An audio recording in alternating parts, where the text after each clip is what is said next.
Let's go to Austin. We'll talk with Sean. Hey, Sean, what do you got? Hey, Andrew, how are you doing this evening? Hey, I'm doing great. What do you got for us, man? Yeah, so I just want to start out by saying I'm a total believer in the grace perspective, all the things. I love Galatians 2:20 and passages like that.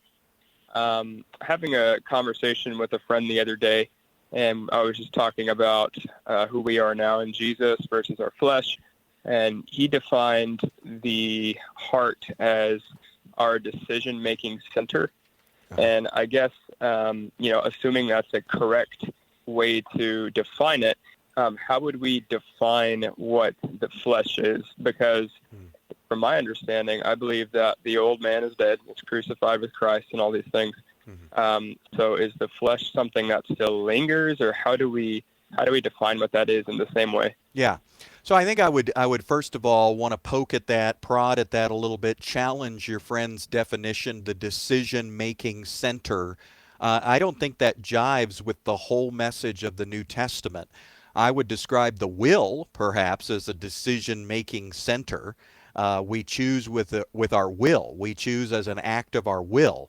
But let's take a little look here at Romans 6:17, and it says this. Thanks be to God that though you were slaves of sin, you became obedient from the heart. So there's the contrast. Apparently, the heart has to do with my relationship to sin, my slavery or non-slavery. I mean, let me read it again for clarity. Thanks be to God that though you were slaves of sin, you became obedient from the heart.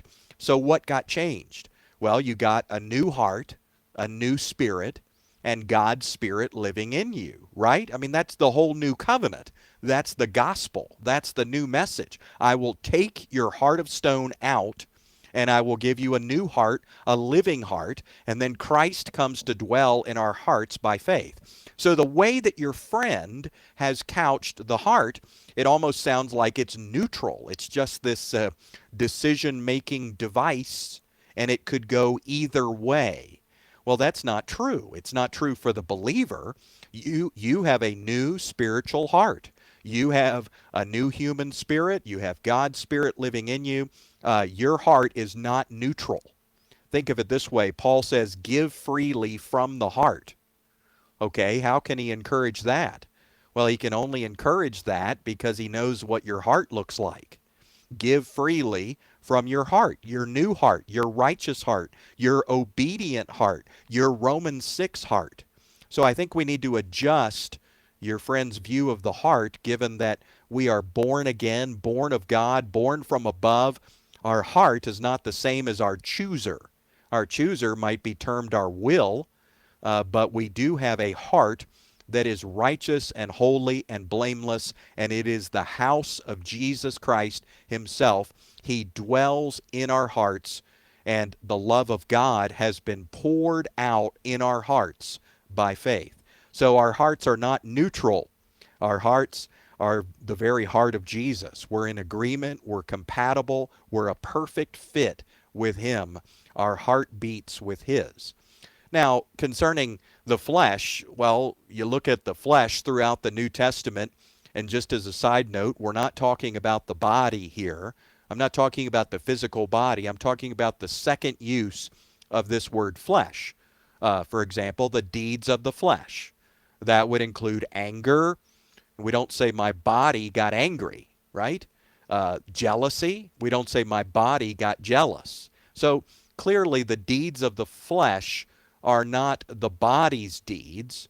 Here we're talking about some sort of attitude of jealousy, some sort of mentality of anger and jealousy, and those sorts of things.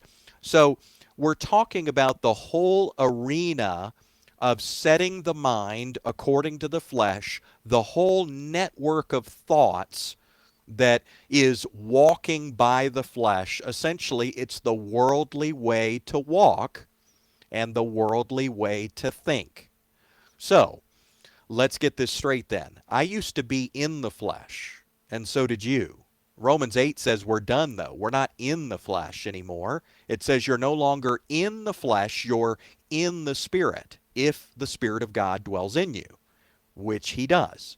So therefore, you've been transferred out of the flesh into the Spirit. You have a permanent new location as a born again believer. You are always in the Spirit. People get confused, but this is the truth.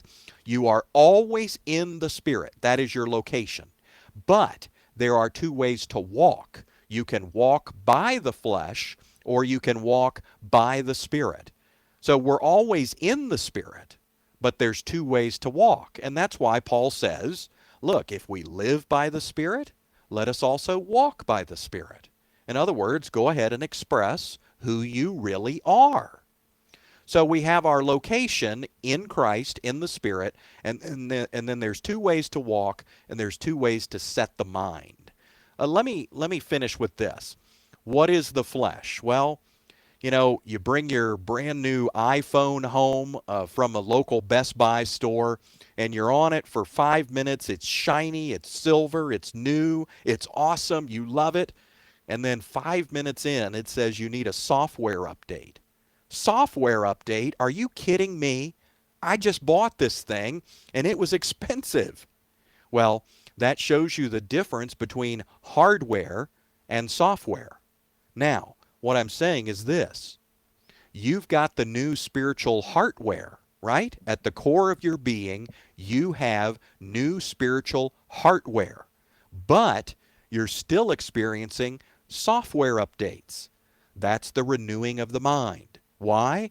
Because when you became a believer, you didn't get all new attitudes, all new perspectives, all new thoughts. No, the renewing of the mind, those software updates, that is an ongoing adventure, right? It's a process.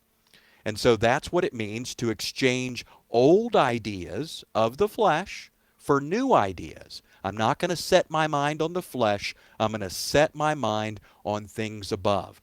So the flesh is not your heart. The flesh is not your nature. The flesh is not who you are. The flesh is just a bunch of stinking thinking. It's that way that you used to think before you met Jesus. But now that Christ has cleaned house and moved in, guess what? There's a new way to think. There's a new way to operate. And it's a perfect fit with who you are.